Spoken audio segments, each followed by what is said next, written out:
Tigilan na lang kaya natin maging mabait. Ganon din naman eh.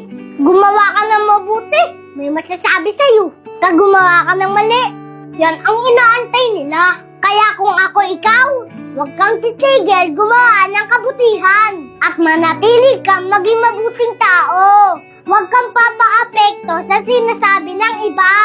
Lahat yan may masasabi, tama man o mali ang ginagawa mo.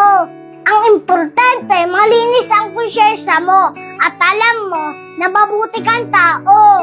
Hindi na natin kailangan i-please ang mga taong mali lang ang nakikita sa atin.